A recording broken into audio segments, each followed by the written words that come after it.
नमस्कार, झारखंड समाचार में आप सबका स्वागत है। आइए जानते हैं सुबह से लेकर शाम तक की तमाम बड़ी खबरों को। इससे पहले चैनल को सब्सक्राइब नहीं किया है तो प्लीज चैनल को सब्सक्राइब कर बेल आइकन को प्रेस कर दीजिए ताकि खबरों का अपडेट आपको मिलता रहे। झारखंड कैबिनेट में होगा फेरबदल, कांग्रेसी विधायकों की दिल्ली दौड़, आला कमान को साधने की कोशिश। दरअसल आपको बता दें कि झारखंड मंत्रिमंडल में बदलाव की तैयारी की चर्चा जोरों पर है। झामुमो शिक्षा मंत्री जगन्नाथ महतो के निधन के बाद उपचुनाव के पूर्व एक मंत्री बनाएगा। वहीं कांग्रेस भी अपने मंत्रियों को बदलने की तैयारी में है। कांग्रेस आला कमान 2024 में होने वाले लोकसभा चुनाव और विधानसभा चुनाव को देखते हुए ये निर्णय लेने की तैयारी में है। नतीजा, कांग्रेस के मंत्री, विधायक व नेता दिल्ली में डेरा डाले हुए हैं। मंत्री डॉक्टर रामेश्वर उरांव भी राष्ट्रीय अध्यक्ष से मिलकर आ चुके हैं, जबकि आने वाले दिनों में अन्य विधायक के भी दिल्ली जाने की संभावना है। सभी अपने पक्ष की गोलबंदी में जुटेंगे। बता दें कि कांग्रेस कोटे के मंत्रियों के बदलने पर मंत्रिमंडल में वे शामिल हो सके, इसका दावा पेश कर रहे हैं। बताते चले कि सभी विधायक कांग्रेस के राष्ट्रीय अध्यक्ष मल्लिकार्जुन खड़गे से लेकर झारखंड प्रभारी अविनाश पांडे तक से मुलाकात कर रहे हैं। रांची भूमि घोटाला केस, ईडी के शिकंजे में कारोबारी अमित अग्रवाल, पूछताछ जारी। दरअसल आपको बता दें कि रांची में जमीन घोटाले से जुड़े मनी लॉन्ड्रिंग केस में ईडी ने कोलकाता के कारोबारी अमित अग्रवाल को गिरफ्तार किया है। इसके अलावा अमित अग्रवाल के करीबी और जगत बंधु टी एस्टेट के निदेशक दिलीप घोष को भी गिरफ्तार किया गया है। ईडी ने देर रात दोनों की गिरफ्तारी की पुष्टि की है। ईडी ने जमीन घोटाले के पूर्व अमित अग्रवाल को एडवोकेट राजीव कुमार की गिरफ्तारी से जुड़े केस में गिरफ्तार किया था। इस मामले में वह जमानत पर था। बता दें कि बुधवार को ईडी टीम कोलकाता गई थी। ईडी ने अमित के घर पर सर्च भी किया। ईडी सूत्रों के मुताबिक कोलकाता एयरपोर्ट से अमित को गिरफ्तार किया गया जब वह जलपाईगुड़ी से कोलकाता लौटा। गिरफ्तारी के बाद अमित को रांची लाया गया, जहां पूछताछ की जा रही है। बता दें कि अमित अग्रवाल के करीबी दिलीप घोष की कंपनी जगत बंधु टी एस्टेट प्राइवेट लिमिटेड को ही फर्जी कागजातों के जरिए सेना के कब्जे वाली 4.55 एकड़ जमीन बेची गई थी। ईडी ने जांच में पाया है कि कंपनी ने 20 करोड़ के सरकारी मूल्यों की जमीन महज 7 करोड़ में खरीदने का जिक्र रजिस्ट्री में किया। वहीं इस जमीन के बदले फर्जी मालिक प्रदीप बागची को महज 25 लाख मिले। बांग्लादेशी घुसपैठियों को मतदाता सूची में शामिल करने का खेल, चौंका देगी रिपोर्ट।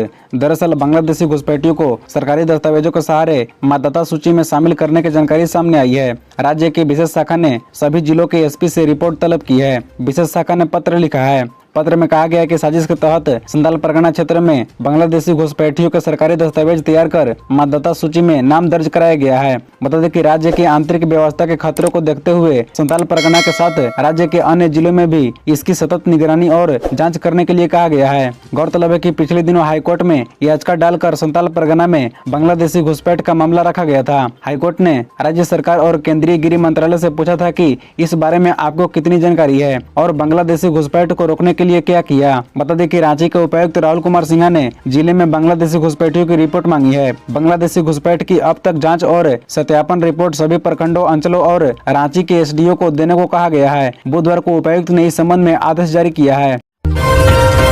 झारखंड के इन जिलों में लू का अलर्ट, अगले 4 दिन झुलसाएगी गर्मी, 44 डिग्री तक पहुंचा पारा। दरअसल रांची समेत झारखंड के कई जिलों में अगले 4 दिन में गर्मी और सताएगी। इस दौरान राज्य में संथाल परगना के साथ साथ अन्य भागों में लू हीट वेव चलने के आसार हैं। मौसम विभाग ने पूर्वानुमान में जताया है। इसको लेकर मौसम केंद्र रांची अलर्ट जारी किया है। मौसम केंद्र रांची के अनुसार अगले 4 दिनों के दौरान पलामू और आसपास के जिलों में तापमान 45 डिग्री के करीब जा सकता है, जबकि संथाल के इलाकों में अधिकतम तापमान 44 डिग्री तक कायम रह सकता है। बता दें कि पिछले 24 घंटे के दौरान जनजीवन को गर्मी का सामना करना पड़ा। रामगढ़, तिलैया, कोडरमा में पिछले 24 घंटे के दौरान हल्की बारिश भी हुई, लेकिन इससे कोई असर नहीं पड़ा। बता दें कि बुधवार को रांची का अधिकतम तापमान 39.8 हुआ, न्यूनतम तापमान 27.0 डिग्री रहा। गोड्डा का अधिकतम तापमान सबसे अधिक 43.4 डिग्री सेल्सियस दर्ज किया गया, जबकि मेदिनीनगर का तापमान 42.9 डिग्री और जमशेदपुर का अधिकतम तापमान 41.3 डिग्री सेल्सियस रहा।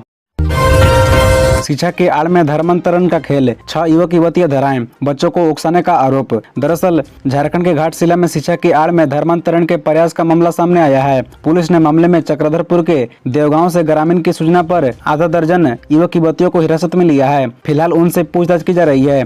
ग्रामीणों का आरोप है कि बच्चों को चित्रकला के साथ साथ पढ़ाने की आड़ में युवक युवती धर्म प्रचार कर रहे थे। बच्चों को धर्मांतरण के लिए उकसाया जा रहा था। ग्रामीणों का आरोप है कि बच्चों के बीच धर्म विशेष पुस्तक मेरा सच्चा आदर्श नाम की किताब का विवरण भी किया गया। ग्रामीणों ने बताया कि देवगांव नीचे टोला में पिछले 3 दिनों से 6 युवक युवतियां बच्चों को शिक्षा देने के नाम पर धर्म प्रचार कर रहे थे। बच्चों के बीच गिफ्ट भी बांटा था। ग्रामीणों ने बताया कि युवक युवतियों ने बच्चों के बीच कॉपी, पेन, पेंसिल का भी वितरण किया था। मौके पर चक्रधरपुर थाना के एएसआई विवेक पाल दल बल के साथ पहुंचे और युवक युवतियों को थाने ले गए। रांची पटना वंदे भारत ट्रेन का ट्रायल जल्द। पटना पहुंची 8 कोच, 6 घंटे में तय होगी दूरी। दरअसल रांची से पटना के बीच प्रस्तावित Vande Bharat semi high speed train का ट्रायल जल्द होने वाला है। मिली जानकारी के मुताबिक आज 8 जून या 9 जून को ट्रेन का ट्रायल हो सकता है। बताया जा रहा है कि वंदे भारत ट्रेन ट्रायल के तहत पटना रेलवे स्टेशन से रांची रेलवे स्टेशन के बीच एक फेरा लगाएगी। झारखंड में हजारीबाग से होकर पटना से रांची के बीच चलने वाली पहली वंदे भारत के 8 कोच पटना जंक्शन पहुंच चुके हैं। अभी ट्रायल में ट्रेन रांची स्टेशन तक आएगी, लेकिन नियमित परिचालन में यह ट्रेन हटिया स्टेशन से खुलेगी। बता दें कि झारखंड बिहार के बीच प्रस्तावित पहली वंदे भारत ट्रेन का मेंटेनेंस हटिया रेलवे स्टेशन पर किया जाएगा। गौरतलब है कि रांची से पटना जाने में अभी जो 10-12 घंटे का वक्त लगता है वह महज 6 घंटे में पूरी होगी। मिशन 2024 में जुटी बीजेपी। झारखंड में सभी 14 लोकसभा सीटों पर जीत का दावा। दरअसल झारखंड में मिशन 2024 की तैयारी में लगी भाजपा सांगठनिक स्तर पर खुद को मजबूत करने में जुट गई है। पार्टी के बड़े नेताओं के बीच की दूरियों को पाटने से लेकर ऊपरी स्तर पर सांगठनिक स्थिति में सुधार की कयावत शुरू होने की बात भाजपा के राज्य प्रभारी लक्ष्मीकांत वाजपेयी ने कही। झारखंड दौरे पर आए लक्ष्मीकांत वाजपेयी ने लोहरदगा गुमला में पार्टी के कार्यक्रमों में शरीक होने के बाद रामगढ़ व हजारीबाग में चुनावी मिशन की तैयारी में जुटे कार्यकर्ताओं से मिले। रांची में इस दौरान उन्होंने हिंदुस्तान से बात की। उन्होंने दावा किया कि राज्य में भाजपा सभी 14 लोकसभा सीटों पर जीत दर्ज करेगी। बता दें कि लक्ष्मीकांत वाजपेयी ने कहा कि लोकसभा चुनाव को लेकर झारखंड में फोकस किया जा रहा है। लोकसभा चुनाव में प्रधानमंत्री नरेंद्र मोदी निर्विवाद चेहरा है। कश्मीर से लेकर कन्याकुमारी तक लोग मानते हैं कि भारत मोदी के नेतृत्व में सुरक्षित है। उन्होंने कहा कि राज्य में चुनाव को लेकर माहौल अलग होता है, लेकिन लोकसभा चुनाव में जीत तय है।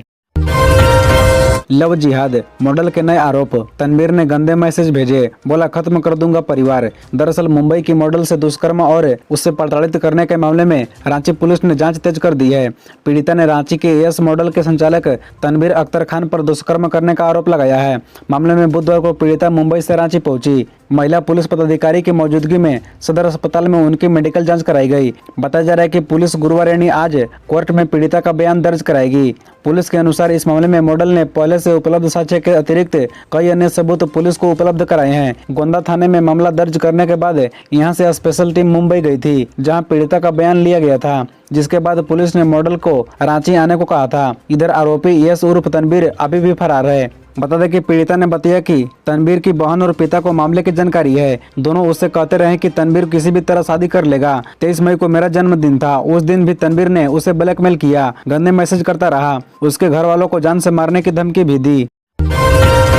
10 और 11 जून को झारखंड बंद का आह्वान। नियोजन नीति के विरुद्ध में फिर सड़क पर उतरेंगे युवा, बड़े आंदोलन की तैयारी। दरअसल आपको बता दें कि स्थानीय नीति के विरुद्ध में झारखंड स्टेट स्टूडेंट यूनियन ने एक बार फिर झारखंड बंद का आह्वान किया है। 10 और 11 जून को झारखंड बंद रहेगा। झारखंड स्टेट स्टूडेंट यूनियन लगातार स्थानीय नीति का विरोध कर रहा है। सोशल मीडिया के माध्यम से भी छात्रों ने ट्विटर पर अभियान चलाया। अब एक बार फिर सड़क पर उतरकर विरोध करने की तैयारी की जा रही है। बता दें कि स्थानीय नीति को लेकर संगठन ने सांसद और विधायकों का रुख किया और नियोजन नीति को लेकर उनका मत यह पूछा। कई जिलों में नियोजन नीति के विरोध में प्रचार अभियान भी तेज किया गया है। नेताओं से भी नियोजन नीति के विरोध में अपना समर्थन मांगा है। छात्र अपनी मांग को लेकर मंदार ढाक नगाड़ा बजाकर सखुआ पता लेकर घूम रहे हैं और छात्रों को एकजुट होकर स्थानीय नीति का विरोध करने की मांग कर रहे हैं। बता दें कि नई नियोजन नीति अभी सिर्फ कैबिनेट में पास हुई, यह अभी न तो विधानसभा से पास हुई है और न ही बजट पत्र बना है। एक तरफ सरकार इसके माध्यम से नियुक्ति की तैयारी में है, तो दूसरी तरफ छात्रों के बीच 60-40 आधारित नीति को लेकर विरोध प्रदर्शन जारी है।